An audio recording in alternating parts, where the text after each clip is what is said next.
Welcome back to the regular exclusive podcast. And you know what? We got some trailers preparing us for a very fun December, it looks like. We got two sequels, two franchises, I guess, technically now, that look very fun. So let's kick it off with Tis the Season, Violent Night 2. Yes. And there are consequences to Santa Claus murdering a bunch of people in a house. He's now made it on the naughty list. That was interesting to me. I thought that was an interesting spin of the movie, being like he's on the naughty list, he lost his powers, and he has to like fight and discover the true meaning of Christmas again in order to like gain his powers back and be Santa Claus again. Love that. First off, would not have expected it. I just kind of assumed this was how Santa rolled. Yeah, I was fully expecting the next one to be very plot optional and just the same kind of different. Yeah, Santa Claus beating up a different group of criminals. But I love the fact that this movie is going to take place in a mall. Yeah, I thought that was a brilliant decision. Because at first I was like, wait, are we going to the North Pole? But then I was like, no, this is just like regular people at the mall. Perfect. I love this. That's a great idea. That's like, of course, like the mall Santa. Like that just seems like, of course, like why? I guess I just didn't expect it as the setting for this movie by any means. But like as a Christmas film, the mall Santa, pretty iconic. It makes sense. Yeah, like you think about Christmas and shopping, and you have Santa Claus loses his powers. Really, the only job he's qualified for is being a mall Santa. So that's true. Except I feel like this is going to be the hottest mall Santa to ever exist. Yeah. Well, I mean, he's got that fucking man bun, so obviously. But yeah, I just think, and it was nice to see him without the hat and just with the hair. And I was like, oh, I mean, David Harbour's looking good. Let me just be honest. I also looked online to see what people were saying about the trailer, and they were like, "This looks so dumb. I'm so on board." Like the first one was so dumb and so fun. Like, you know what I mean? But it's actually like it's smart how dumb it is, right? And it's like a silly concept, but they totally execute it perfectly. Like it could be really bad if they had done it totally wrong. Well, it's exactly like the first one. The first one is like Die Hard with Santa Claus. This feels really dumb, but I'm so here for it. It's like I can see this being like, oh, this sounds like a dumb idea in concept, but like then like when you see the movie, you're like, well, this is magical also. Yeah. It's fun. It very much is. And this seems like they're taking it in a different direction, which is impressive to me just because it's so easy to do the same thing again.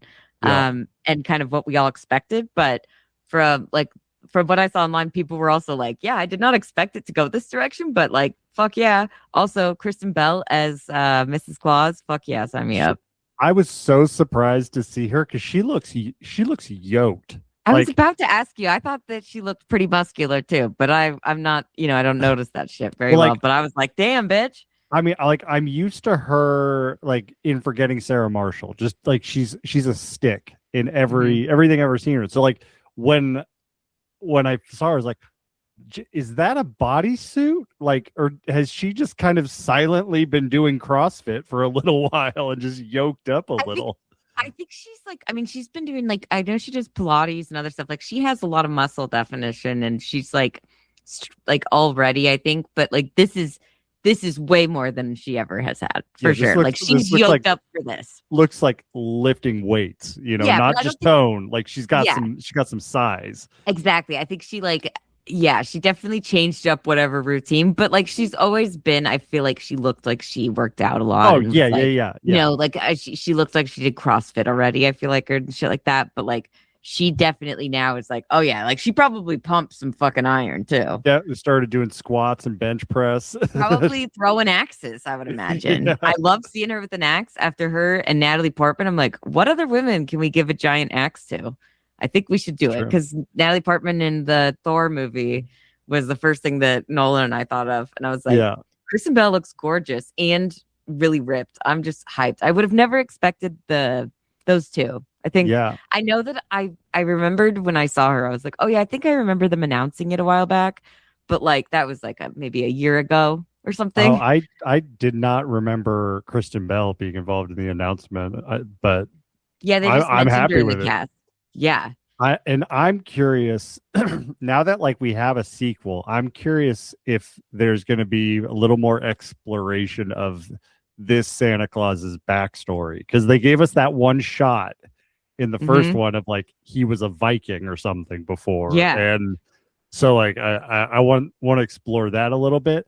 But all I really want is for them at the end to tease the trilogy and give us Santa Claus versus Krampus. That's all I want. It's all I've ever wanted. So. This seems like a good middle point in the trilogy, and we're gonna go ahead and just assume we're all heading to a Krampus fucking showdown, because if he discovers the meaning of Christmas, what other fucking plights could there be besides having to murder Krampus in the most brutal of ways, or a fight to the death? That would be amazing. And it would be iconic because like this would have to be the first ever Christmas trilogy. I guess the Santa Claus, there's like 5 of those or something.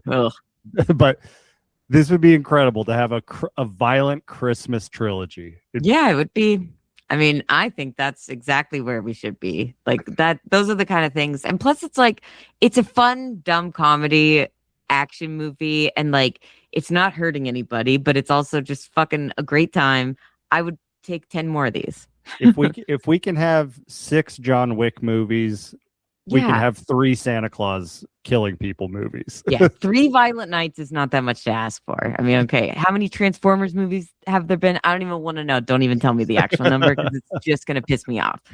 But that I feel like this one is so great. I feel like I was not sure if I was going to be fully on board with this if Krampus wasn't a part of it, because I know that was our idea initially when we first talked about Violent Night. And I'm actually totally on board now, even without Krampus. Still fucking hoping that's where we're leading to, but I'm in with Mrs. Claus. Like, and clearly she's a warrior too. So like, I'm sure we'll get some backstory. And it would make great sense if Krampus was the reason that he got put on the naughty list. Like, there's some shenanigans there. So that sounds like fucking Krampus. Well, actually, Krampus would be more like eating children in the underworld, but similar. I'm sure he'd be doing that too. Speaking of trilogies, we are also getting Jumanji Open World.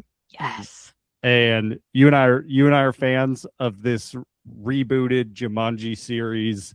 They're fun, and this one, Jumanji is coming back to the real world, at least for a period of time.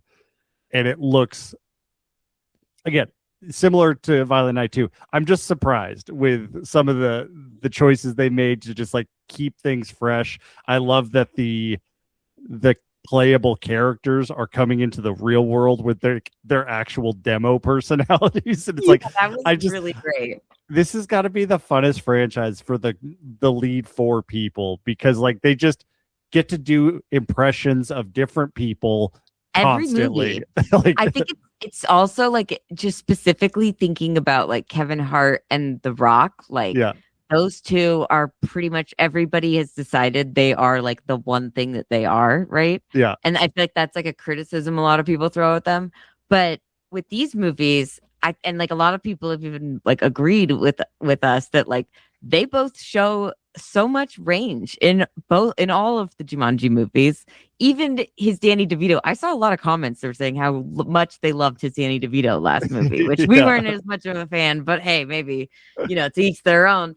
But I still think like, this is probably one of the only times, like one of the only kinds of roles where The Rock and Kevin Hart get to do so many different things. Yeah. And Jack Black too. Oh yeah. I feel like they all just like, it's just a unique opportunity. But for those, I feel like The Rock and especially Kevin Hart really get like kind of pigeonholed into being one thing. So like, I bet they love this even more. Like, I don't know. I laughed a lot with The Rock and the mom being the one who's playing him at the end on the fight scene, and she's like on the train, and it's like, you get one and you get one. It was just like, I don't know why it got me. It was just cute. It's gonna be so fun. And I love the fact that whenever in the movie they come back to the game, like it's like a whole new set of people that are in their bodies. And so it's not just like the main people anymore. You get the mom and all these people. It really does just look hilarious. And these movies are fun because they all just lean into the silliness of it. Yeah.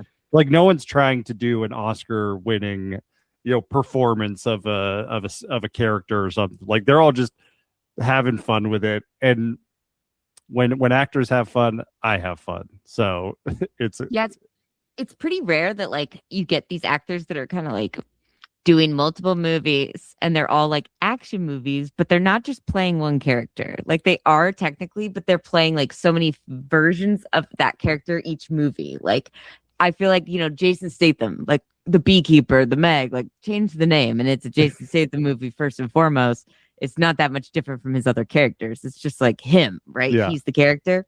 And Keanu Reeves in fucking John Wick. It's like he's not like the most versatile actor. He's like just John Wick. That's it. Every Keanu. Every movie of the John Wick franchise, they write him less lines to say. Thank God somebody finally figured it out. I love the guy as a person, but I just can't stand when he tries to act or he ruined fucking that Bram Stoker's Dracula movie. He almost ruined it, which is tough. But I feel like what really made me laugh too was all the like video game things of like the way that they were running, like the characters in a video game was incredible. And just the way that they were acting with everything and their weird voices for their actual characters. Like, I just assume their characters might actually sound like them. I am obsessed with Kevin Hart's character just having the goofiest smile on and like the whole time. And just being like obsessed with The Rock, basically. And then the fact that he gets to play like a child at the very end is going to be too perfect. Well, and I feel like Karen Gillan got like one line in this entire trailer, but I love that her like demo voice is like this deep, gruff, like it really surprised me. I was like, I'm like, wow, I'm excited to hear more things that she says with that voice. Like, yeah, I thought it was really funny because I felt like I could be wrong, but I swear the voice Jack Black is doing reminded me of like a voice that Robin Williams used to do. Or like at least something like similar to how one of his voices. I can't remember if it was in it's probably Mrs. Doubtfire. That's where he fucking showcases. But I know, like, you know what I mean? He's done them in comedy stand-ups. But I swear it sounds like kind of like a voice character that he was doing. Yeah. It just reminded me of it. I don't know. Listen to it. Tell me what you think if you agree with me. But I was kind of getting some Robin Williams vibes. And I think The Rock said that this movie pays a lot more or pays homage to Robin Williams. And I was like, okay, and the original movie. So I was like, maybe that was on purpose, but it totally fits his character. Like the way he's like, Jumanji. I don't think we're in Jumanji. The one thing they can't do though is they can't do a CGI Robin Williams. Like they can't. Oh God. Yeah. Don't bring him back with like an AI voice. Oh God. Or like, no, yeah, they can't like, like if they're in the game and they like show us, bearded up Robin Williams Parrish character, that's gonna ruin. Like this franchise has been so fun. Just please don't ruin it. Please don't. Homage all day. Totally support that, but don't do the CGI thing. Yeah, and it's like it's never gonna be good. It's gonna be like an AI voice thing. So we're all gonna it's gonna just don't use AI. If you are not sure about using AI in your movie, ask Eli Roth right now because he is going through it. I don't know if you've heard the controversy. I have heard a little bit about that. He said, we didn't use any AI. I hand drew all this stuff. And then they're like, people saw it, which everyone says The Ice Cream Man is the worst movie ever made. Some people said it's not even worth $5. And they said, it's all AI. Everything is AI. So he just said, I misspoke. There was a little AI. I'm like, oh yeah, sure, you fucker. So just don't use it in movies, clearly. And I feel like I was not concerned about that because the first two Jumanji movies, the newer ones, have been so great and fun and very like lighthearted. Yeah. So I'm not worried, but now that you mentioned it, now I'm a little nervous because I feel like that's the fucking thing that they all want to do at the studios. Remember this guy? Let's bring him back from the dead. It would be so horrible to do that. It's not like the estate gave you the fucking permission. I have a feeling Robin Williams he definitely didn't know that tech was available. Maybe he did, but I doubt that he would have wanted it. No. And I think the fact that the trailer doesn't hint towards anything like that, I think I feel confident we're not going to run into, because trailers nowadays, especially like big budget movies, they spoil everything. So yeah, I think we're all right. I really enjoyed in the trailer at the very beginning when Danny DeVito's like, hey, he's like, yeah, we know that guy. We were inside of him when we were in Africa. We're like, we were both inside of him. And then like just the look on everyone else's face, like, oh, really? What was that? I think this will be just as good as the first two. It feels like it's been a while though, because I feel like the last one came out of multiple, like it's been a few, like the longest period between movies. Yeah, it was like 21 or 22 or something. Yeah, when it came out.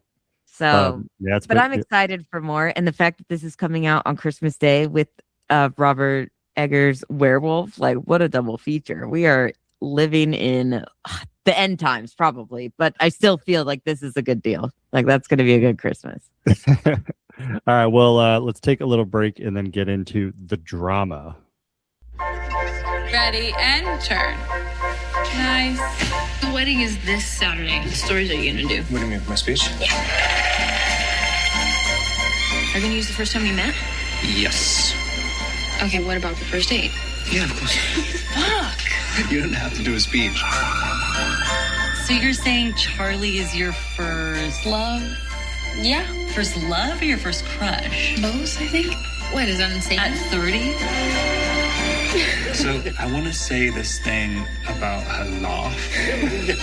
You know how it's very cute, but it's also kind of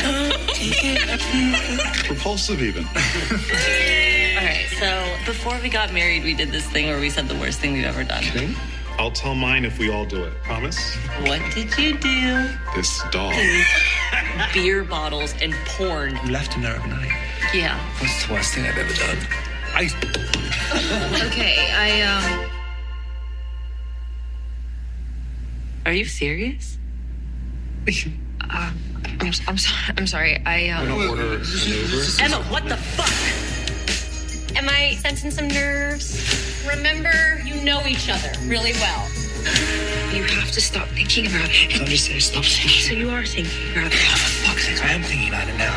How can you even trust her? You're being incredibly hypocritical. I never said he was mentally disabled. Yes, you did. You said he was slow. Emma, true love is complicated.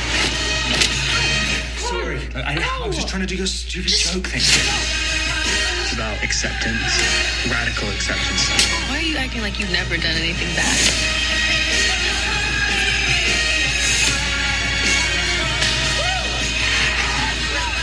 What the fuck was that? I don't know. It's just, there's some drama. It's very funny. All right. I love me some drama. So let's talk about the drama. Because this movie, I really liked it when I first watched it. And then I loved it on second watch. And I'm calling it every year there's a movie that deserves recognition and nominations and all that jazz, and it doesn't get anything. And I think this movie is going to be that movie of 2026. Oh, I really hope not, because I love this movie too. And I'm hoping that Rob Pattinson and Zendaya combo of being in this movie will make more people have seen it, which I think is already the case. Like compared to like your average weird A24 story or movie, you know? Mm-hmm. Like more people saw. I know this. I think right. It did okay at the box office, right? It did pretty good. I was really surprised. Like I remember when this movie came out, it was like I remember hearing about the controversy, the drama of the reveal, and I was like, oh man, this movie must have not done very well. It actually crushed on a budget of 28 million. It did 132 million, and most of that is overseas. It only did like 50 million in the US, so the rest of the world loved this movie. That's interesting. I mean, honestly, I thought that when I went to like look and see what other people were feeling about this movie, that there would be a lot more of like discussions going on. I mean, there was, but it felt like everybody was pretty like universally like, I like this movie. It made me think, here's my thoughts. And everybody was like participating in the discussions, it felt very healthy for like Reddit and, social media, like looking at stuff. You're like, wow, people were actually like digging in and getting into this. And I think it's because it's like the controversy, which I had heard of too before I saw the movie.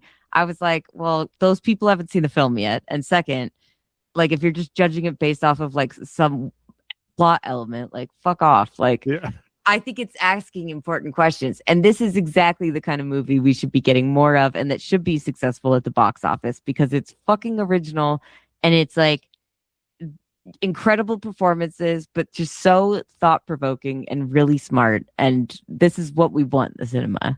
Yeah, like I am hooked on this writer director, Christopher Borgli.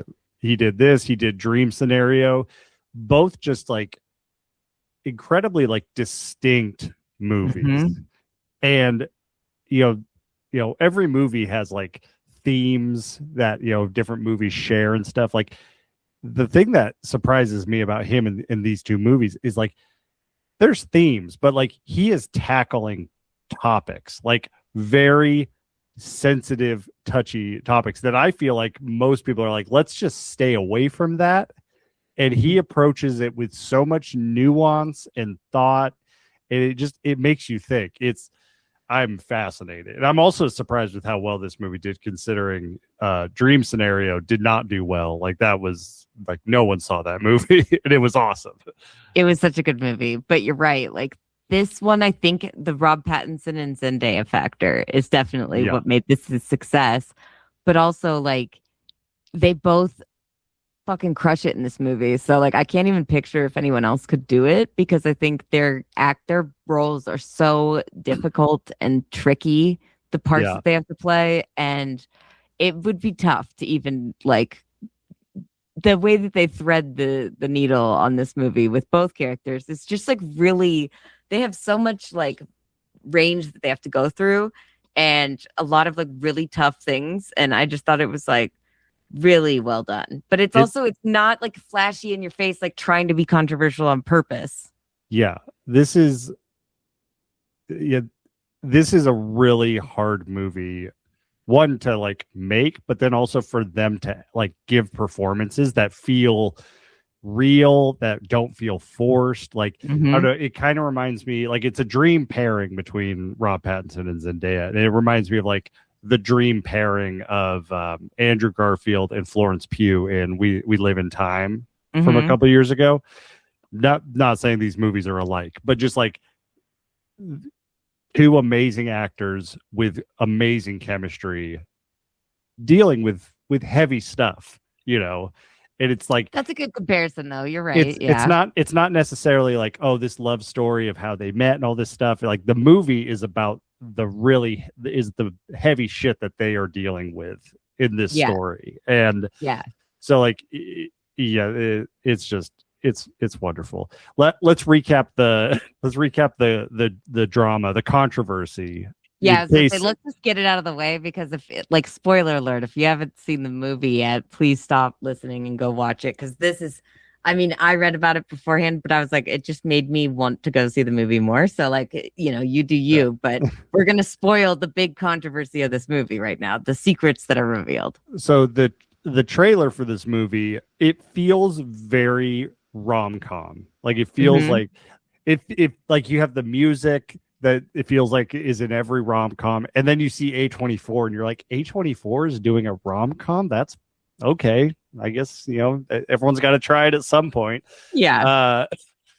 And really, like, the only thing the trailer gives us is snippets of that core scene where they're like, let's tell each other the worst thing we've ever done. Which, such a fun game. First off, that is bad news in any scenario. Like, you're just like asking for fucking drama. Literally, you're asking for a problem. It's as if we don't have enough problems in the world. Do we all have to sit around and air our dirty laundry? And if you are going to do that, maybe just with your future partner to be, not like with your, best man and the maid of honor who are extremely judgmental. But yes, so like there's little hints of everyone saying something, and then it gets to Zendaya, and then she says something, and then it doesn't tell us what she says, but it shows the reactions from everyone, and they're like, "What the fuck?" But the funny thing is that like the trailer doesn't change tone to like a darkerness. No. It still feels very lighthearted, the rest of the trailer. A little bit more chaotic and maybe fun. Like it'll be a comedy or something, or like it'll have some extreme, like, or whatever. But you're like, this does feel more in the rom-com, pure, like maybe really outlandish comedy kind of vibe. Yeah, like it still feels like a casual watch. You know? Exactly. They do not at all, except for the scene where they have their reactions to what Zendaya says. There's really no indication that this movie delves into these pretty tough topics. Like if you're going with the girls and you're like, let's fucking go have a wonderful little girls' night. Like you're going to have a fucking head scratcher of a night after that. Cause you guys are all going to be maybe just debating for the rest of the night. Who knows? But I think that's like, I mean, that's great. I would love that. But you know, if you're looking for a rom-com, this will not necessarily satisfy you. So it feels like, expectations were not properly set, and so then people went and saw the movie, and then that scene we learn what she says, and people are like, what the fuck? I can't do this. This is crazy. I had no idea this was coming. And Renee, why don't you go and tell us what she says the worst thing she ever did? The worst thing, and not that Zendaya has ever done, but her character Emma. Wait, before you say it, I didn't know what the twist was, but I knew it was something that was very dramatic, and I was like, did she cheat on someone in the past? Did she kill someone? Did she kill someone? Did she steal money from her parents or something? Like, I don't know. Yeah. I was never expecting what she actually said. So what was it? Okay. And I will say at this point, they've already told you like 3 pretty harrowing facts about the other 3 that you're like, those are fucked up things that they've all done. The best friend pushes the girl he's dating or uses the girl he's dating as a shield from a dog that's trying to bite them. A human shield on her birthday. The bitchy girl, Rachel's the real villain. She's the real villain of this movie. And she definitely, took a special needs kid, said he found a RV in the woods that was like abandoned, and he asked her to go with him. So she did. And then when they got there, it was disgusting. And she decided to like have him go in the bathroom and like dare him in there. And then she locked him in a closet and locked the door and left. Yeah. And then left because he started screaming because I'm like, no shit. And then there was like a whole search for him the next day. And they finally found him like over 24 hours later. But like definitely the worst so far. And then Rob Pattinson admits that he was cyberbullying a kid. And like so bad, the kid had to move. The family picked up and moved. That's pretty bad. That's pretty fucking bad. And they're all like, well, you were young, 14, your brain's not fully formed, blah, blah, blah, blah, blah, all these excuses. And then Zendaya is like, well, I didn't actually do anything, but I did like plan a school shooting. And they're like, what? Like, and they're like, I love how like for a while, like Rob Pattinson just laughs at everything. Yeah. But it's just like, you're like, because you're like, yeah, I would not expect my partner to say that. But then she keeps going and she's like, that's actually why I'm deaf in this left ear. Yeah. Because I was practicing with the gun and I shot it and then my ear was ringing. That's how that happened. And he's like, are you serious? Like, and it's just like, I can't imagine the air being sucked out of the room any faster than that being your secret. And it's not like she said, I did a school shooting. She said, I planned one, but I ultimately didn't go through with it. Yeah. And it's like, it would be the craziest thing, but also they're drinking a lot because Charlie, Rob Pattinson, has been filling up her glass with wine. I noticed that he fills it up a couple times, and then later they're doing tastings for their wedding. Yeah, tasting. So they're getting pretty drunk. And so I can see why that would maybe be like an accidental slip up. Like we've all been there, but no, maybe not with that information. But then it's just like it's so uncomfortable. This movie is honestly like more tense than a lot of horror movies that I've seen. Yeah. I will say that. Like, especially like once this drops, like once the shoe drops and you find out what Zendaya's character's secret is, everything in the movie becomes like 10,000 times more stressful. Yeah. But it was crazy when you like, I mean, I didn't see this in the theater. I wish I did because that would have been such an epic thing to see with people. But like, I thought it was really interesting that like at the very beginning, of the whole thing. And honestly, like, I think what we should get to is like similar to this whole debate is like the whole thing with the DJ, which is basically what starts this whole thing. Because if they never like right before they go to the dinner or the tastings, right? They're walking through the city and they see what they think is their wedding DJ that they've hired. And they see her like on a stoop, like doing heroin with other people, which is a weird place to be doing fucking heroin, like out in the light, I feel like. And it's like from a distance. So they think it is her, but they don't quite like, unless you go up and ask her if that's her, I don't think you get there's no 100% confirmation, right? Yeah, and you're probably not going to go up to someone doing heroin and be like, hey, I know you. Yeah, you're like, nope, this is not going to be good. So then when they are telling their friends about that, Zendaya or Emma, I guess, she's like very forgiving and like, I don't think I think it's fine. And then they're like, no, like all of them, including Robert Pattinson, are like, oh, he's like, I won't be able to stop thinking about it. I'm going to obsess about it. And I won't be able to, like, it'll just always be in my mind. So we have to fire her. And I just think that's like really interesting because it's like Zendaya's character is like the most empathetic character in this movie and the most like mature overall. And like who just reacts with like kindness versus the rest of them, where they all are like, no, it's fine. Yeah, tell us your secret. And then immediately use it to twist it and judge you and hate you now. Like Rachel gets all mad. My cousin's in a wheelchair from a school shooting. I was like, you sound like every fucking commenter on the internet. Yeah.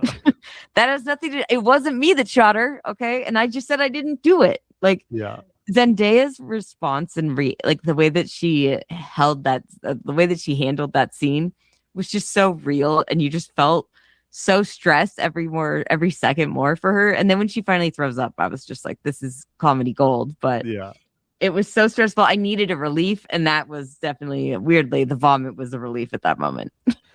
Well, it's such a crazy thing that you just wouldn't imagine somebody making like this is a focal point of the movie is like school shootings, like this super sensitive topic here in the States.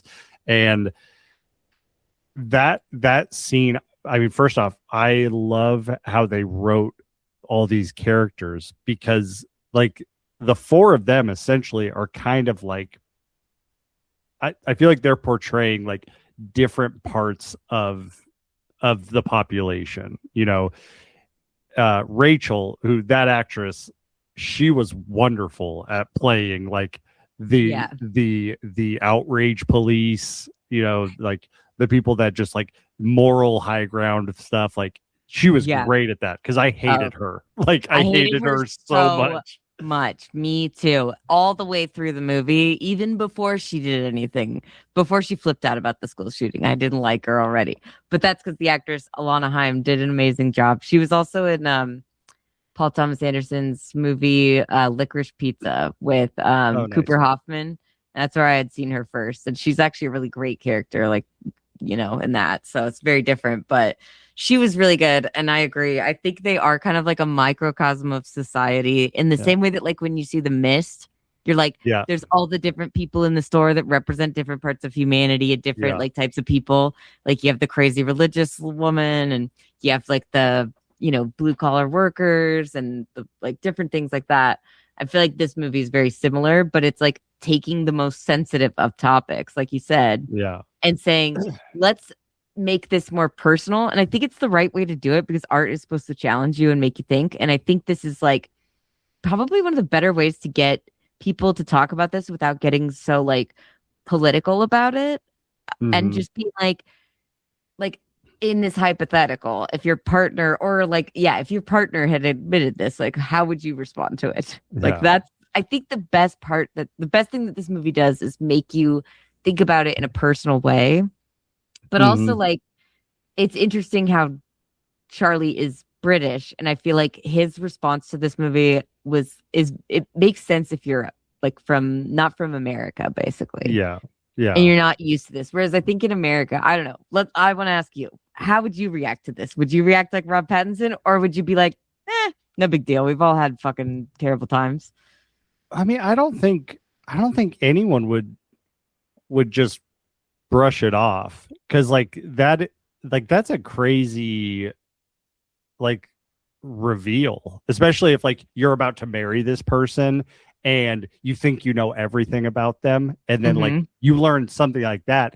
And I don't think the fact that she thought about it or like planned it is wrong, or to demonize her or anything like Rachel does, but like that is a huge amount of information. And like one of the reasons I love Rob Pattinson in this movie is because like I feel like his journey of learning this information and then reconciling the information is so real, like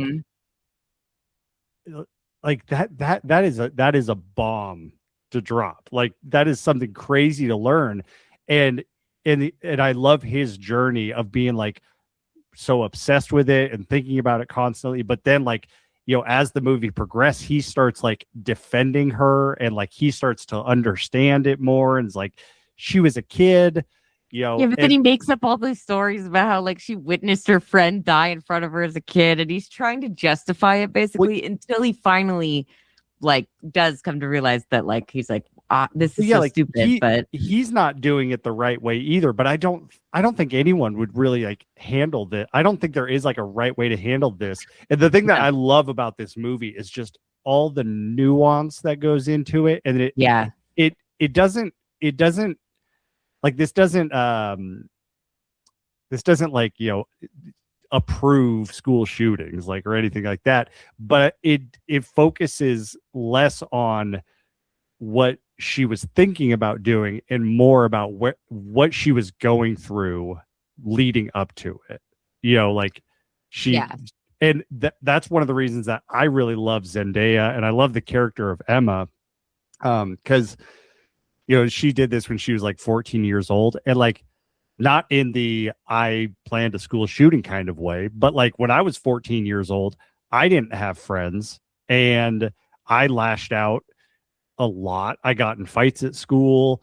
I was a loner. I was depressed, like all this stuff. And like the whole like idea of like someone being isolated and not having friends, at this really important time of your life, it can be really terrible. And people lash out, or people express themselves in different ways, become goth or jocks or whatever. But like, if you don't have a community, if you don't have people, like there's no one to kind of bounce things off of. And so like, I really love the portrayal of that and just like the psyche of it all. And then like what fixes it is a different shooting, but then she gets friends through everyone going through that together.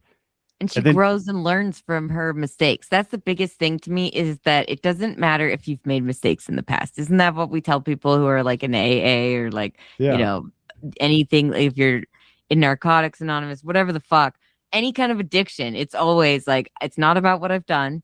You could do what you need to do to make amends, but like, it's all about what you're doing now and what you're going to be like, if you're working on being a better person right now. And if you are like going to continue that, like, I feel like it's, you choose to be better every day versus like, I'm going to still do that shit. Right. It feels like, or like not even being able to take responsibility for it. I mean, the fact that Emma even shared it and like, was like, I realized that's a really fucked up thing to think, but like, it seemed like as much as they like point out that she hasn't had therapy about it, I was like, that's pretty good. Like coming to terms with your own thing and accepting your responsibility, but then like turning that against it with like getting involved with the gun activism and finding community. And I thought that was a really positive story.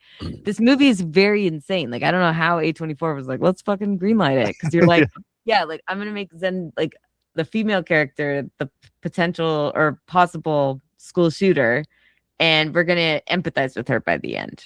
Yeah. And I'm like, that's a weird fucking take for a movie. But I think what's interesting is like, just like all of this is such like a complicated and complex way to like think or to look at someone that you thought something else, like the way Robert Pattinson says, like, because it happens so often in America, a lot of these kids, it's like they don't come up with this idea by themselves. They fucking see it everywhere in the news and shit and hear about them. And so I thought that the fact that like that's a thing in America, right? That, you know, he's like, there's a lot of people out there who probably have thought about it, but never ended up doing it, but for whatever reason. But like you would never know because they probably wouldn't tell you unless you ask them like directly, right? Like this. Yeah. And it feels like that's very true. And I feel like you're right. It's all about like what you're going through at that age, and being alone is absolutely something that could, I would say Robert Pattinson's character being a cyberbully probably could have pushed that kid to be a fucking school shooter is the thing.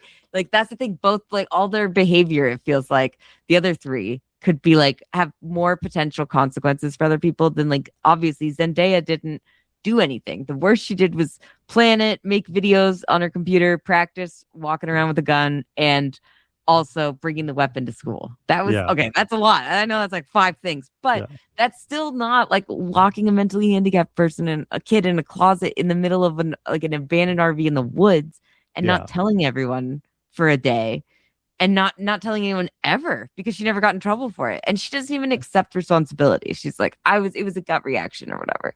But I'm like, that doesn't excuse it. If your gut reaction is to be a terrible person, you might want to look into that. Well, and it's also like, it made me think so much about just like, you know, snap decisions and like quick reactions to things. And the fact that this happened with essentially the 2 people that are closest to them, like these are their best friends. And if you can't even like confide in your best friends about something vulnerable, like, that's terrifying. I'm someone who, like, me personally, I have a hard time opening up and like sharing things, you know, sharing how I feel about things. And it's something that I work on every day, and some days are better than others. But like, I grew up in a house where sharing your feelings wasn't very important. So I didn't have the best examples. But like, I feel like the people that I consider like my best friends, they should be the people that I feel safe to be vulnerable with. Yeah. And scenes like this, I feel like a lot of people can relate with this fear of vulnerability.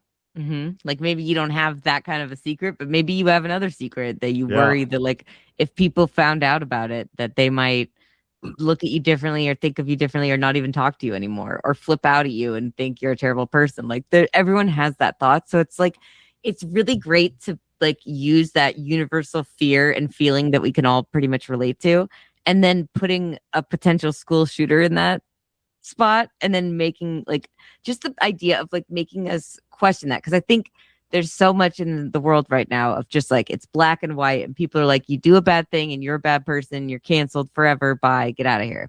Yeah, I think like it's those are probably the same people that look at prison as like just a prison to hold people and as punishment and not something for like rehabilitation, which obviously I'm sure there's, you know, limits, like with, you know, serial killers. I don't know how much rehabilitation there is, but like, you know what I'm saying? Like, it seems like, don't we want people to grow and learn from their mistakes? It feels like, especially in the world right now, it's like very tough to make a mistake, and everybody just denies everything. And I just love the fact that like this movie puts you in a spot that makes you go, what would I do? But also like it puts you in the feelings of Zendaya's character for that whole scene, not anybody else. Like, that's her POV. You're really feeling it. The way that it's shot even is just it's passing the same feelings that she's feeling onto you. And it's like her performance is perfect, but the camera work and like the way that he the editing in this movie, I think, should be nominated for an Oscar. And if it doesn't get an Oscar nom, I'm gonna be mad, especially an original screenplay. But especially like editing in this movie is wild, and it's just done really well. And I think that's like one of the best scenes in the whole movie, just because of the way that like you're feeling what she's feeling, but you're like, it's like a moral dilemma, because you're like, what the fuck? Like, so I think it's interesting, just like because people have such a problem with things being like in this gray area where things are more complicated, and it's like if somebody does a bad thing, they just want to assume you're bad, and that's it. And it feels like the world is just like, that's how we are now. And this is a movie that's trying to make us like open our eyes up and realize that nobody is black and white, not even you. Yeah, and it's like, you could switch out the school shooting with so many other things and still apply the lessons of this movie. Like if someone got a DUI, or if someone out of the whole like school shooting thing and that whole like scene of him talking about like if one person thought it, then other people must be thinking this. They just don't talk about it. That hit me really hard. Like thinking about just like the US and the world right now, where like people are miserable at work. They're working insane hours and just hating everything, but they don't have any other choices. Like a bunch of people have probably thought about shooting up their work because like they hate being there, but like what else can they do? And it's it's crazy because we already have so many shootings per year here, and to imagine like all the ones that are like potentials that don't actually become like an event is probably astronomical numbers, I would imagine, because as we see like with social media and being online and access to computers and shit and the internet and AI now, it's like fucking a lot easier to have poor mental health problems and to be bullied and to be depressed and to kill yourself. A lot of people are doing that already just because AI is telling them to. Mm-hmm. I mean, like this is literally the perfect time to ask these kinds of questions, because I think it's also like looking at that event of like, it's a unique perspective on a school shooting, because I think it's always like, fuck that kid who did that, right? Fuck him. But what are we doing to even look at like why that kid did that in the first place? And like how can we stop bullying or like at least like fucking, I mean, obviously take away guns. I think we should have some more gun restrictions like the rest of the fucking world. But I also think like there's, bullying is a huge thing. And I feel like it's especially in this movie, it seems like Zendaya's character just gets continually bullied. And I feel like it's impressive to me, and it shows that she's grown so much because she doesn't retreat into this like old personality that she used to have when she was like that. Because if I imagine the feeling would be similar, and especially after like things have been good for so long and you feel comfortable, and now it feels like maybe the rug was pulled out from under you. But like, yeah, I mean, I personally, if I was found this out, I would have questions, but I don't think I would flip the fuck out like Rachel. Yeah. I would never hate. I don't think I would ever hate anybody, but I would be really like, I'd need to ask questions and understand, especially if it was my partner. Yeah. But I'd understand why they wouldn't tell you that. Like when Rob Pattinson's like, you're never going to tell me. It's like, well, I mean, who would just fucking offer that information up? How does that come up in casual conversation? That's what I'm saying. Exactly. And that's the thing. Like you would never know if anybody in the world had that thought. I mean, even if it was just a passing thought, but it's like, just because it's a thought, are you going to be the thought police? Like, I feel like that's a big thing where it's like, you can't control your thoughts. Obviously, she planned, it's a bit different, but like just even having the thought, I imagine that goes through almost everyone's mind. Well, yeah. Well, it's also like, it's about understanding people and like what they're going through, because yeah. And like, again, Rob Pattinson, like he's shocked by it and he asks questions and like tries to understand it, but then like processing that, like I feel like that is like that's what we need to do when people tell us about stuff, is like help me understand, because like I can't understand it. I never had thought about shooting up a school. Like help me understand what you are going through. And the big thing is she didn't do it, so yeah, you can't. She learned and she grew and she changed and she became a better person for it. And she is a totally different person now. Like the most important part would be, does the person that they are now, does that reflect any of that person that they used to be? If that is still current, like when Rob Pattinson presents this to his coworker about her boyfriend, if she were to find this out, which is just a hilarious scene, but it's like, I think it's very different. And I think that's part of the reason that Zendaya's character is the one that has this secret. But like, I think gender plays a factor in this, I would say. And I know that like Zendaya's character even brings up when she's younger in the flashbacks, like there are some female shooters, but it does feel like as a female, you would feel more of a threat from that person. Yeah. Now, I mean, depending on how they are. that's why I say, like, I would need to know that the person that I'm with, like, I would need to feel comfortable and confident that they were not going to harm me or themselves or anyone ever again, or even try or even, like, attempt it. But I feel like with the female version, it adds another layer that makes it a little bit more complex, because it doesn't feel like at any point outside of maybe that one scene where she's like cutting up the fruit and then comes upstairs with the knife that he's like, he's not really like in fear for his life at any point, right? Like he doesn't ever like take this as like she might go crazy and kill me or something if we have a disagreement. Like it's not like that. But I feel like if you are a female, tell me if I'm wrong. I mean, obviously you're not a female, but I feel like as a female, I would feel a little more nervous and feel like I'm more in danger if it was a man that told me this. Oh, if a guy told you that he thought about doing this. Like if Nolan told me this, because I'd be like, well, he could also kill me with his bare hands. So I would feel a bit nervous that he was like, if he had said like, oh, I was ready to kill other people, I'd be like, all right, well, let's hope that never happens again. Let's do some tests. But like, you know what I mean? I feel like that's another factor that would naturally be there. And I think it's actually interesting to have it be Zendaya's character versus Rob Pattinson, obviously. Well, and I think that is a factor too. And then even the fact, like I said, he's British and they don't understand and are rightfully horrified by how many school shootings. Whereas like here, it's like such an everyday occurrence almost that it doesn't like, it's fucked up, but it's like we hear about it all the time. So we're not as fazed by it as they are. Well, and I like how they even like include that flashback scene where it's like all the kids are talking about the shooting that happened, and they say something about like guys doing mass shootings, and then the young version of herself is like it's not just guys, and it's like women also have recorded doing this, and so it's not just one is the problem, the other. This goes to anyone with a gun. Anyone has the ability to do damage. And so we need to understand what people are going through, because that's how we can prevent it. I mean, one, we need gun laws, but then two, we need to understand what's going on with people to try and do something about this to prevent it, to begin with. 100%. And I feel like, I think you're right. And it's weird. I think it's just like, it's really smart that they did that. Like it's weird because like, I feel like in any other movie, they would never choose to make it. It would always be the male.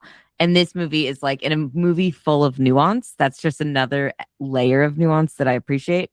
I saw other people comment, and I don't know if this is true, but the fact that Emma is biracial, and being held to a higher standard than Rob Pattinson or Charlie, I guess. And then Rachel, the girl who gets all upset, who's also white. And it feels like that's pretty accurate. I mean, honestly, she feels just like such a white woman, like fighting for other people's like justice, but like just being a problem. Like she's just she's like trying to just be like any harm that she actually caused when she was a kid in her secret, it's like totally just hand waved off because she was because she said she felt threatened or something because he was screaming bloody murder. And I'm like, you're talking about Rachel locking the kid in the closet. And so I'm like, she feels like I'm threatened, so it doesn't matter. And then she also, like, after she finds this out, stops responding to the emails with Emma's job and like the job that she was hired to do for them, and like then gets pissed off at Emma when she finds out that she's like she's not working with them anymore. And it's like, so any repercussions for what you did are Emma's fault. And like, she also just the way that she speaks at the wedding is just so gross.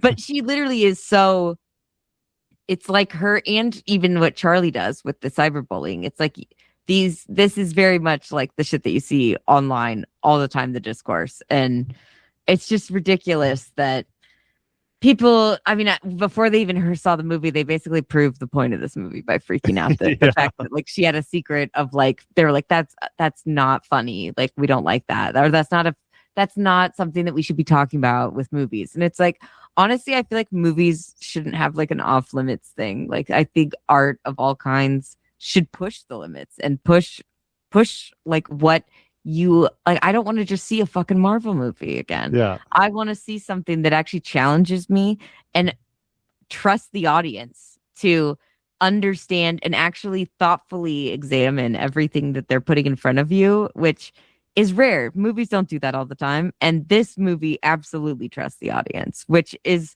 a risky thing, but I think it definitely paid off. At least from what I saw, people were having thoughtful discussions about this movie. And I think that that's like the point. Yeah. The point is that we should talk. Like, we should talk about this stuff.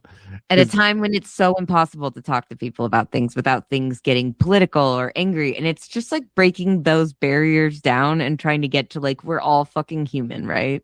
Yeah. Well, and I think I also like it just how small this cast is, because I feel like the point of this is not that, hey, you should not post on the internet that, hey, when I was a kid, I thought about shooting up a school. That's not going to go well. But with the people that are closest to you, with the people that you trust, like, you should talk about this stuff.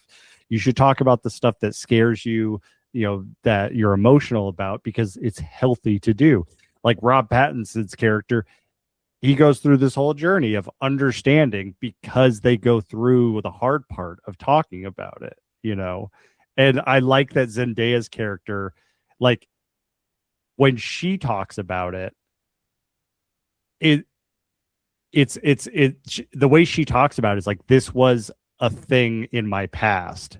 And then the way everyone else talks about it is that this is a thing that's happening right now. Like, you almost did this yesterday is how they're reacting. And like the same thing with when she says, like, I was like 15 and they're like, oh, that is supposed to excuse it. I'm like, well, you just excused all the I would have been like, the terrible shit you guys all did was totally excused by that excuse.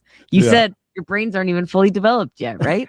So that's what's interesting is like, 100%. Like, it feels like Emma is held to this crazy high standard, and it's like, is it because of other factors? Like, did Rachel not like her beforehand? Or I think Rachel is just one of these people, like the whole my cousin is in a wheelchair, and then later having the cousin come visit her because she's like, I have to ask her, I want to make sure it's okay, I don't want to like betray her by going to your wedding. And it's like, what the fuck? Like, that's so performative, and so like you're using someone else's plight and like shit that they've gone through in order to like just be fucking dramatic and cause like stir up chaos for people. And it's like, she seems like the type of person that just stirs shit up, like, oh yeah, let's all share our darkest secrets. Like, she's the one who wants to fucking do it. She starts to tell the husbands even though he doesn't want to, he does. And then when it's her turn, she's like, oh, I don't want to do it, and tries to get out of it. And you're like, this bitch is the literal worst person I've ever seen in a movie.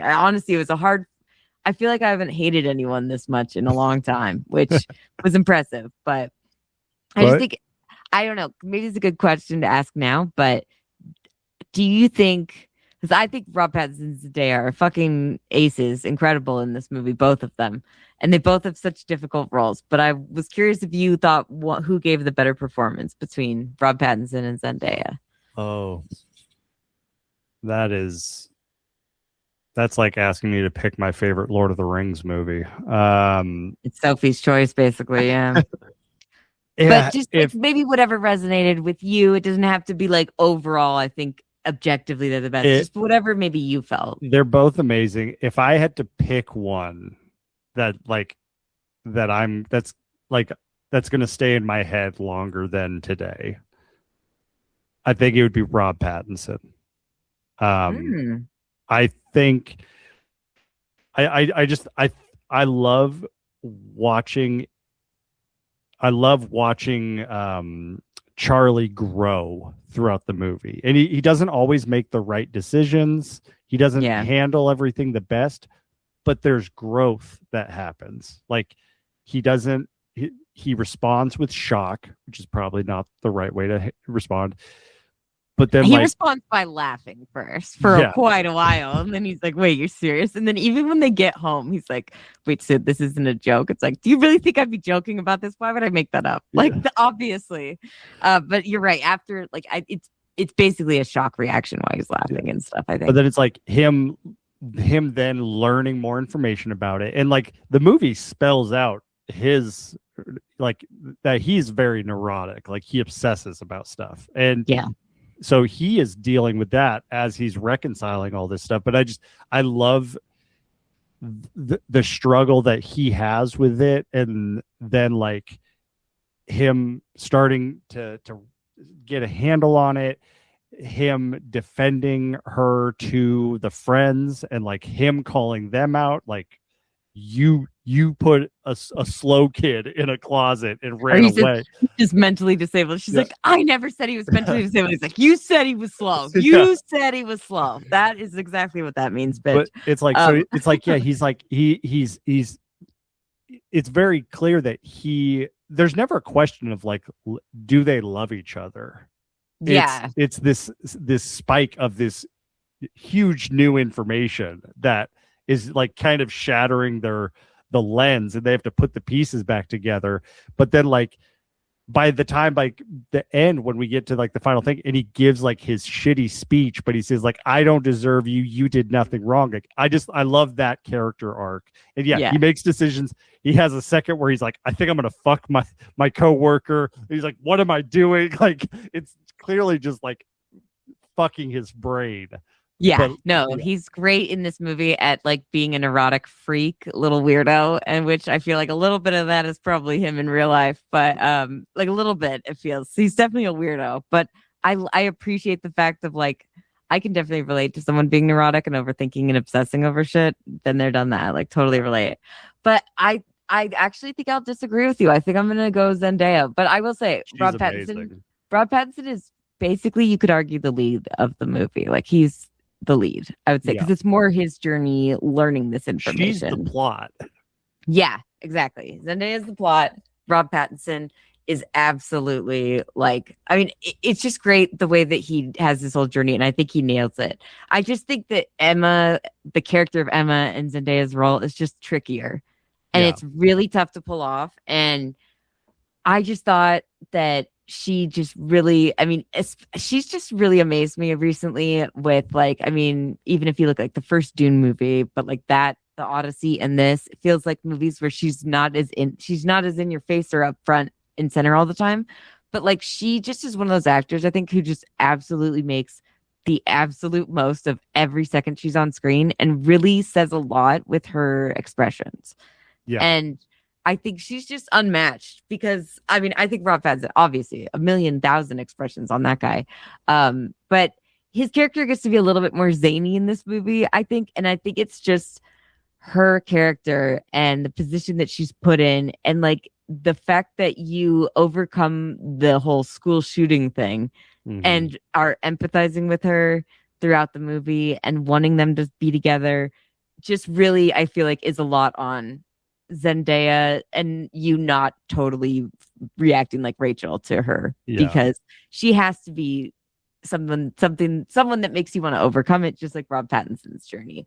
So I love that we both had different picks because that's pretty rare for us. Well, but the thing that's amazing about Zendaya's performance is her character kind of reminds me a little bit of what Nicolas Cage has to deal with in Dream Scenario, where like Dream Scenario is a story about like someone who has to deal with something that he literally has no control over, and it's just all these things are happening to him.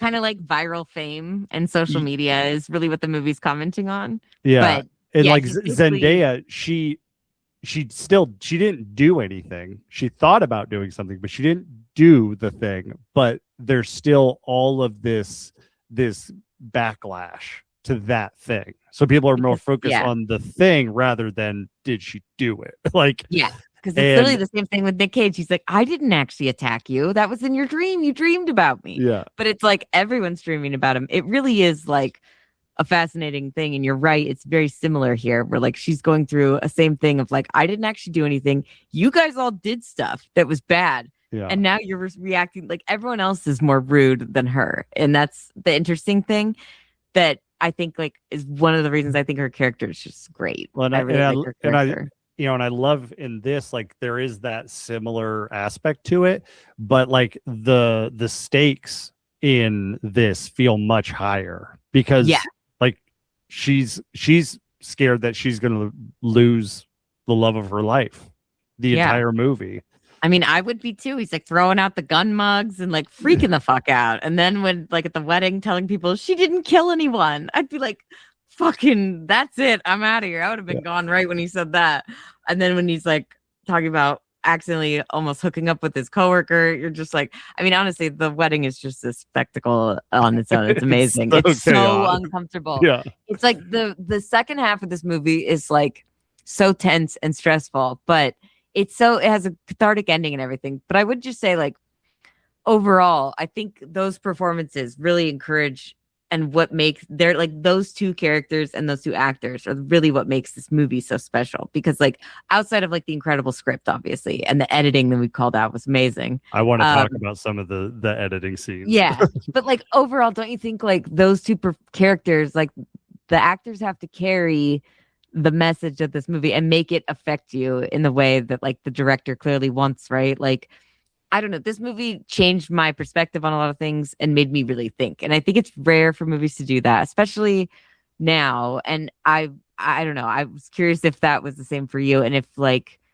if there's any other movie that you can think of that's changed your perspective that much. Yeah, I mean, this movie it's definitely a challenging movie. You know, because not to watch. I mean, it is because it's tense, but it's also like it's very watchable for how stressful it is, I feel. Oh yeah. I mean, but yeah, like it definitely challenges the way you think, because you know, I feel like this is something that, I mean, I've never thought about this, of like what would happen if I learned my wife thought about shooting up a school when she was younger. I've literally never been a thought that I've had. But then when you watch a movie, you then start to think like, oh, how would I have handled it? Would I have handled it like Rachel? Would I have handled it like Charlie? Like, would I have handled it like Mike, who is just kind of, you know, lethargic and passive with the whole thing and just trying to keep the peace between everybody? Ideal reaction, honestly. Yeah. That guy is pretty forgiving, you could tell. I mean, he puts up with Rachel for a living, so. Yeah. But yeah, I mean, I totally agree with you. But another movie that pops into my head whenever I think about like a movie that made me think about something in a way that I've never thought about before, and I've talked about this on the pod, but Beau is Afraid. Like, yeah. I am someone who I do not have anxiety on any sort of a clinical level, and that movie like illustrated anxiety to me and gave me, it like unlocked this whole new way for me to like understand it and empathize with it. And I love that. I mean, the giant dick in that movie didn't really do that, but that was all part of the message, Jace. But yeah, like that movie, like I got done watching that movie and I'm like, I think I'm a better person because I watched that movie.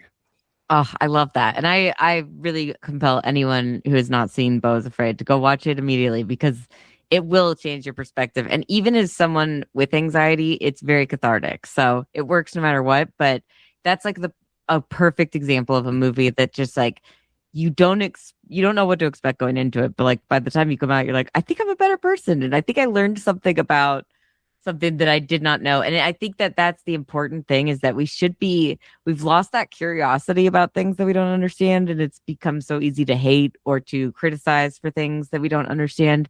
But I feel like this movie is trying to, it sparked that curiosity within everybody again, of like, you know, just because you don't understand something doesn't mean that you should hate it. It means that you should maybe try to understand it, maybe look it up, maybe talk to people. Who fucking knows? But for me, I feel like a movie that this reminded me of, and not because of the very ending, but just I would say a movie that like affected me in a way that like just made me think differently, was the movie The Breakup with Jennifer Aniston and Vince Vaughn, which I know is a weird movie to list, but I think that movie's like actually really so much. It's not a rom-com at all, really.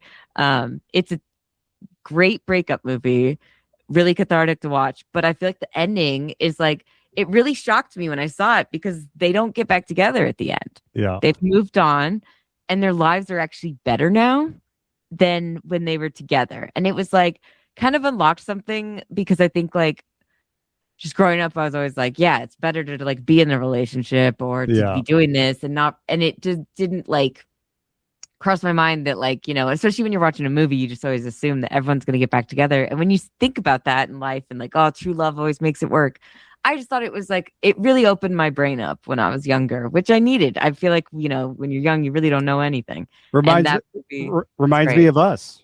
We dated in high school, And then we broke up. We're like, hey, we're way better at being friends. Yeah, we're homies first. And it's true. And I feel like that is something that like shows you that like, you know, people can be special to your life, but not in like maybe that relationship changes, but that's not a bad thing. Yeah. Right.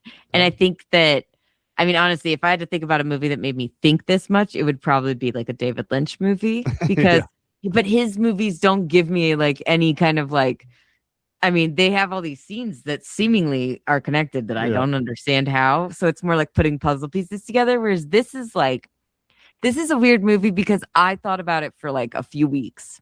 Yeah. I think. And I don't always do that. Like this one just had, it wasn't like visuals. I mean, there were certain things, but like, I wouldn't say it was visuals. It was more just like the ideas in the movie were very thought provoking. Yeah. And stuck with me. Another one that just popped into my head. You mentioned earlier like prison and like the point of prison is rehabilitation. From like a couple of years ago, Sing Sing. Mm-hmm. Like, oh yeah, that was beautiful. I whenever I think of prison, I think of like, you know, rough dudes that, you know, if you see them, they're gonna fuck you up. And Sing Sing was like the movie that reminded me, no, actually, we want. The point of this is for people to be able to come back into the world better than the way they came in. And I was like, oh my God, how did I forget that?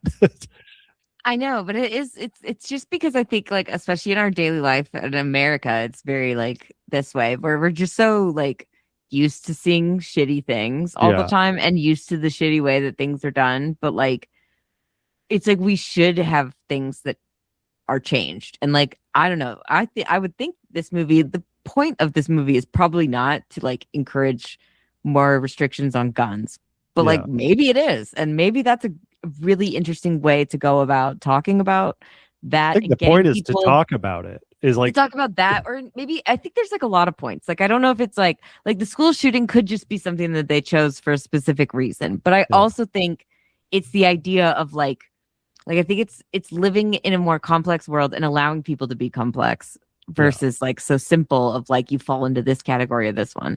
Mm-hmm. But it's also like they chose the most controversial subject probably for a reason.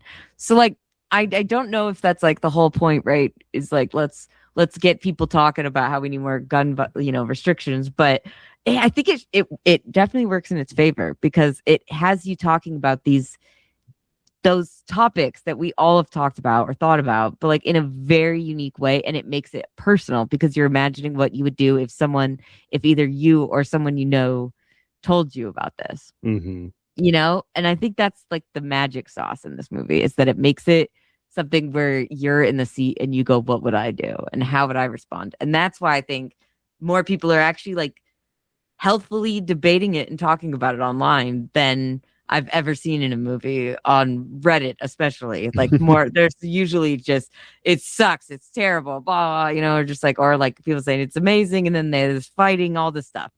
But this one was like there's a lot of threads, but it's like all about like certain things and like aspects of it, and it seemed like really good debate. I think this movie is just really special that way. It is. It's one that I'm going to think of for a long time, and I'm going to come back and revisit.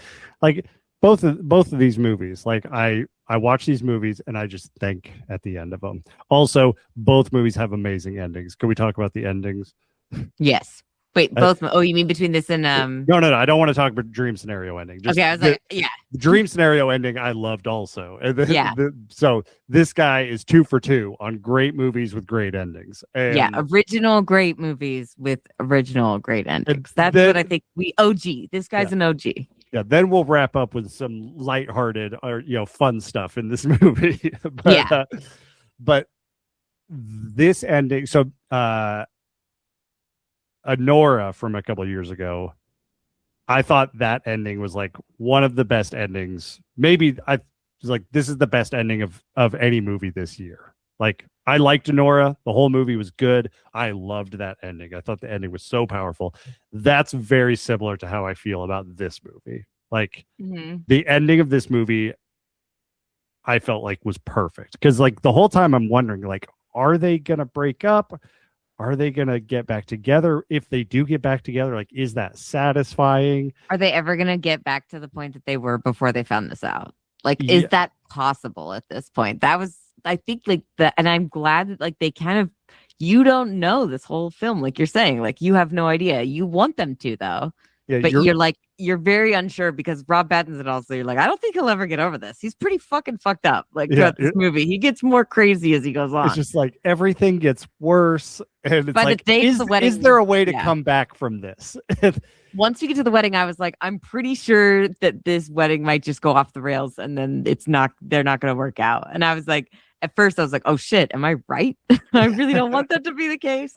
But you're right; it has the perfect ending, and I think it's like, it's exactly what this movie needed. Like, that's the exact way to wrap it up. And the wedding is just so unhinged and fun on top of that. But like ending the scene at the little diner and doing kind of a little repeat of like the opening scene when they do the little first meet. And he's like, and I like that they also show a flashback of her doing that in the relationship where it's, or she did that recently where it's like, okay, let's start over. Do you come here often? Yeah. You know, like, and like trying to like, I love the fact that she's always like, let's restart. And it just shows like a bit of her character that she's so like, let's start over and let's forget, which is a very rare thing in a person. A lot of people like to keep a tally and remember all the things you've done wrong. You know, I thought it was like, especially with how crazy he starts. I mean, obviously she's got some shit that she's worried about, but it's like he gives that speech at the wedding, and the worst wedding speech ever. Although, I don't know. Rachel's might have been worse, but I still feel like Rob Pattinson's, at least it was more fun. Yeah. It was chaotic and terrible. He in his speech, he starts to say say all the right things, like, you didn't do anything wrong, I don't deserve you, all this stuff. And then he gets punched in the face. And then they go to the diner and they don't go together. So it's like you were saying at the beginning, they have a meet cute at the diner and he's all fucked up, covered in blood. She's in her wedding dress. They go into the diner. They see each other, but they don't just like immediately go to each other. Like, they're like looking at each other back and forth. And then she sits down and they're both just like crying. And he's apologizing, and then she's just like starts doing the role play thing. And it's so effective. It like gives me hope that like they're gonna figure this out. We don't know what it's gonna look like. This is a very expensive ordeal to go through, but like, for real, they love each other. We've always known that they love each other, but it's just like, can they get through this? The ending just gives that little bit of hope. Yeah, I agree. And I think it's exactly what made sense to me. Like, if they wouldn't have ended up, it would have felt wrong. You know, they need, like, it wasn't like, I know I just said I loved in the breakup that they didn't end up together at the end, but that was a very different movie. That was a toxic relationship. Jennifer Aniston deserves so much better than Vince Vaughn. But here, actually, I think it's great that, like, it shows, the very ending scene shows that Zendaya's character, Emma, is willing to start over again, which she already has been throughout the movie. Mm-hmm. But like at this point, like it's not necessarily like she's done the worst thing. Like obviously her secret was bad, but like Rob Pattinson has actually behaved the worst at this point. Yeah. And it's like when she first walks by him, he's like, hey, and she doesn't say anything. And I'm like, just like his little like, oh boy, she's not even gonna talk to me. She's just here, like, fuck. Like, and you're also like feeling for him. So when she comes and sits down and does that, it's like she's willing to still move past everything if he is. And I think like his acting is incredible in that scene because you see that realization come across his face as well. And then that's like where he finally, I think, fully comes to terms with like, yeah, I mean, what am I getting my panties all in a bunch about? Because she clearly accepts me for who I am and everything I've done, which is not great. And that maybe I was freaking out about something that she didn't even do, you know? And I just think it's beautiful. And it also, like, if they didn't end up together, it would be like a kind of not working with the message of the movie, which is that we should be accepting and forgiving and that people deserve a second chance, which is tough because in cancel culture, like, I mean, obviously, maybe I think there's certain people maybe we don't need to give a second chance, but probably because they've already had a second, third, fourth, fifth chance. All right, and they keep doing things. Exactly. They aren't thinking about doing things. They are doing things. They are doing things. It's very different. But like for somebody, not a normal person, but just like your average person, we've all had terrible thoughts. We've all possibly wanted to do bad things. Mm-hmm. There's a difference. And even if you have done bad things in the past, that doesn't mean that you're a terrible person forever. Like this whole idea of people just being so quick to judge everybody, I think is like one of the things I hate most about the era that we currently live in, is because there's just no nuance anymore. Yeah. And people don't understand that it's crazy because it's like, if you think about yourself, I doubt that anyone thinks they're a simple fucking person, straight black and white. I'm good. Maybe they all think they're good, but it's like, deep down, like you're gray. Like there's elements of you that are dark and light, right? Everybody has it. So I just think the ending is so beautiful because it's like a tough subject to talk about with this movie and a tough watch at points. Like it's stressful, intense, and you don't know if they're going to make it. So to give us that satisfying ending while like not fully like redoing the wedding or anything, or they're running off to go get hitched at the last second, or like, I mean, I know they're already married, but you know what I mean? Or like them like making out at the last second. It was just like a very quiet, emotional scene, but it was like perfect for this film. It couldn't have been any other way. Yeah. And like you talked about like the editing of this movie, the editing of a lot of these quiet moments are very powerful. Like whenever there was that scene when Charlie's walking in the park with her, but it's the younger version of her. Yeah. And like you visual things like that. Like it's the visualization of like, he is so focused on what happened when she was a kid that like, it's like he's walking with the younger version of her, not who she actually is now. And like all those little things like that. Or like, I loved the scene when Zendaya is like doing like the boudoir photos, but she's holding the gun. I was like, oh man, gunheads should watch this movie just for this scene. Like that whole thing, because he's flipping through that book, and I love how paranoid he is. He's like, who put this on my desk? Like, who knows? Like, right? Like he's like freaking out. And then, but like also too, like both of them the morning after, it's like they both have the different images or ideas in their mind of like what they'll be like. And it's really sad for me with like Zendaya's character, because at first it's like all lovey-dovey happy and like they laugh it off and it's okay. And then when it's not, like then she realizes, like I think actually right after that is when she also imagines him talking to the guy Mike, and his buddy's like, just like, you got to get out of here, fly back to London. He's like, I'll do whatever you need to. Okay, I'll beat her up if I have to. And I'm like, what? Like it's obviously dramatic. I love how they don't, like, the editing works so well because those scenes are very clear to you that you're not watching a real memory or like a real action scene like that's not happening right now, and she's thinking that. Yeah, they're very clear with it, but the editing in this movie is just really adds to the tension. The amazing, like I think after this movie, watching it again, I'm like confirmed. I think Christopher Borgley can handle horror. Yeah. I mean, he hasn't fully gotten, I would say, like, actually the jump scare in this movie when the dad's giving the speech at the wedding and the fucking like DJ makes that noise. It sounds like a fucking gun going off. My God. That was like a really good jump scare, because nobody seeing this movie probably thought we were in for a jump scare at any point. And I think that was just delightful. And the fact that, like, I mean, if I saw that in the theater, I imagine it would have been deafening. I'm sure. But I think he could totally do horror just with the tension alone in this film. Or like the scene in Dream Scenario when he's at the girl's apartment and she like makes him go in the corner and like recreate her like dream. Like that is such an uncomfortable and like scary kind of thing. He would do a very challenging horror movie, but it would be Ari Aster like, I think, get some Hereditary, which is nothing if not a challenging watch. But like that's the kind of horror movie I think that this guy would make, and I love that. I think he needs to do that next, absolutely. But I think this ending is just like, it honestly feels. I loved the ending of Dream Scenario, but I think I like this better. Yes, yeah, I agree. This is better. All right.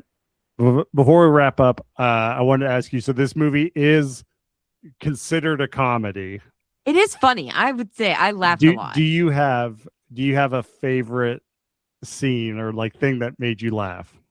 Oh man, there's a lot. I can go first if you need a second to think. Yeah, I want to think because there's too many. But you go first. I wonder if I know what yours is. But go ahead. I thought it was so hilarious that like the next day after they have the scene that kicks everything off, they go to the photo shoot with the photographer, and she's like, "I'm gonna shoot your family, and then I'll shoot your parents, and then I'll shoot your brother." And shoot the bridesmaids, shoot the groomsmen, shoot the bride, shoot the grandparents, and it's like, I actually don't think they're gonna make it. Okay, shooting the grandparents TBD, but then we're gonna shoot this and shoot that, and it was just like so fucking good. Honestly, that was just like that was so.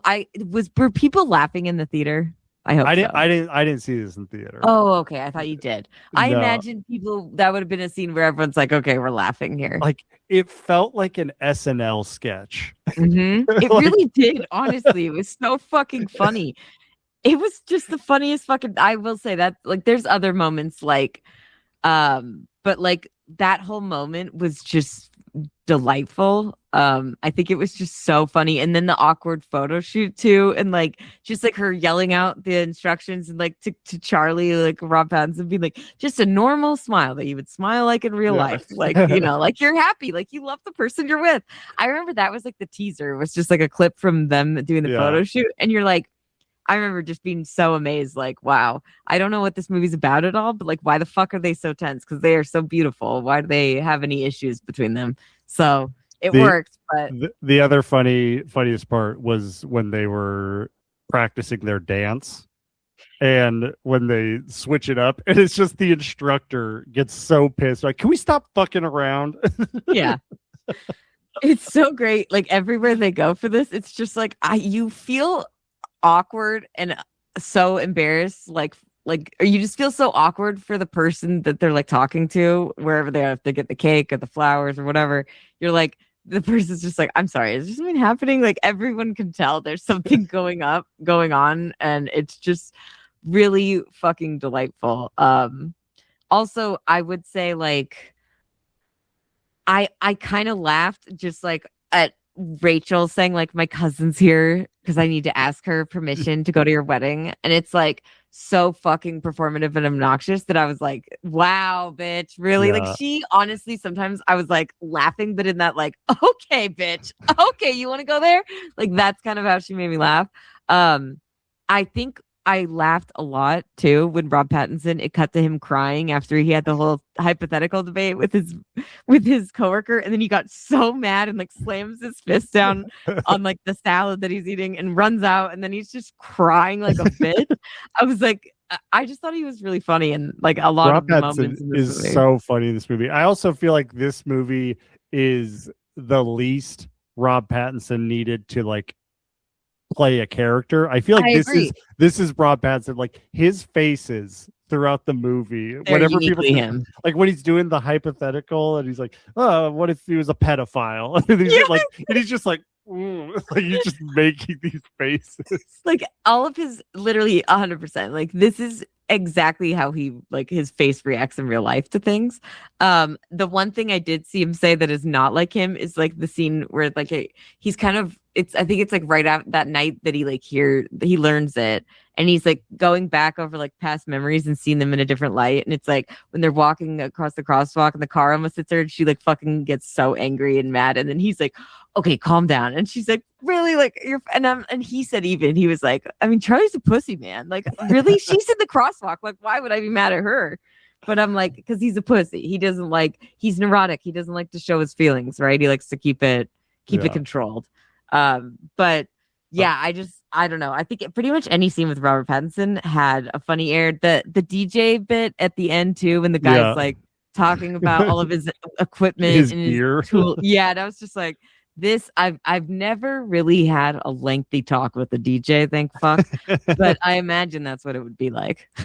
Well, here we can end with Rob Pattinson and this moment, because it's a hilarious moment, and it's also one of the sweetest moments when he's writing his speech and he tells the story of whispering in Zendaya's ear, and like he's testing how deaf she is, and he says like the sweetest things, like I love you, I'm gonna marry you, and it's just so sweet. I'm just too nervous to ask even, and it's so cute. And then the friend is crying as he's telling the story. I'm like, oh, this is great. I love Zendaya's reaction to that when she's like, okay, I think I got that, and he's hairy like, yeah, knife?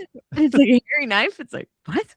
What the fuck? I think I also just giggle. I mean, his reactions, I think, is just the number one thing for me anytime he reacts to anything. But his biggest reaction that got a laugh out of me, I think, is when she shows up with the knife. And he's just like, the way that he reacts to her, like, he literally looks like, outside of that scene, I don't think he fears for his life. That's why I had to say that earlier. During that scene, I was like, I think he actually, and then she's like, rah. Yeah. He's like, oh, that's so funny.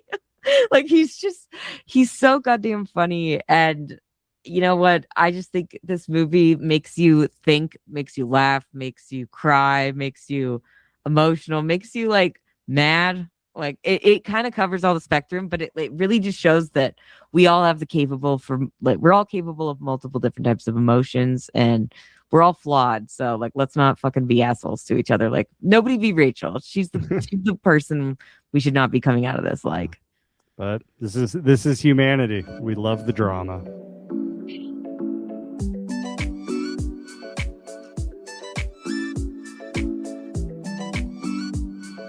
All right. Well, that's it for the drama.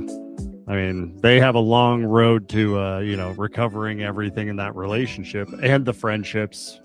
But there's hope. The ending gave us hope. It's true. Yeah. It did. Well, speaking of, dramatic relationships and dramatic stories, we got a movie that we are watching next week that Renee, you've watched it. Yes. I have not, but I'm extremely excited. Renee, what are we watching?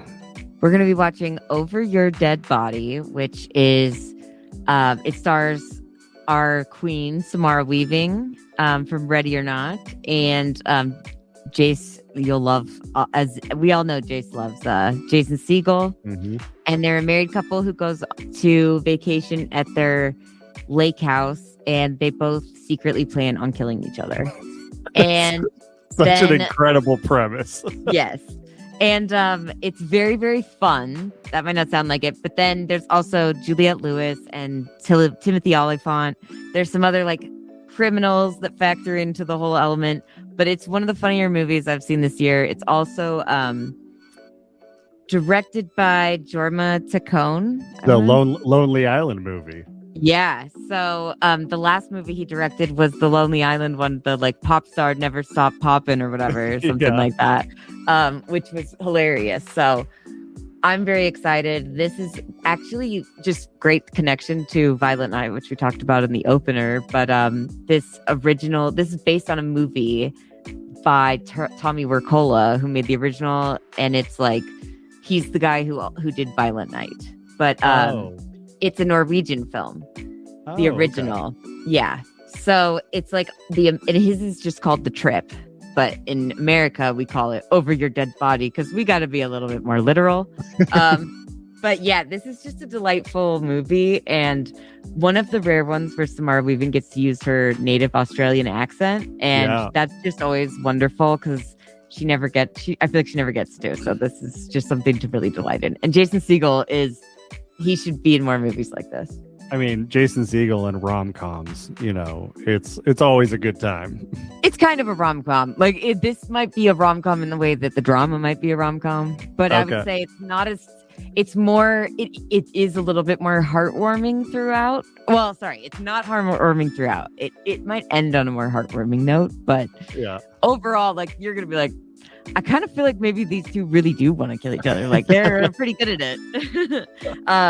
But it's a great movie. If you're married, I feel like, however long you've been married, I feel like everyone will probably relate. You've at least thought about it. So it's streaming right now on AMC Plus. If you have a subscription, you can also rent or buy on VOD for super cheap. Totally worth it. Literally one of the funnier movies of the year. So I've heard a lot of praise for this movie, and it's one of those movies that just didn't really catch in the mainstream.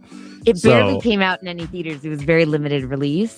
But yeah, as soon as it hit like VOD and was available to purchase, I bought it and watched it, and I loved it. I mean, I knew I would, but also Timothy Olyphant is really fucking funny in this, and I think like after seeing him in Alien Earth and some other stuff, you're like, he's just fucking so good at comedy. I forget sometimes. So all right, it'll be a good one. That is it for this week. We'll see you next week on the regular exclusive podcast. Don't forget to like and subscribe. We out here.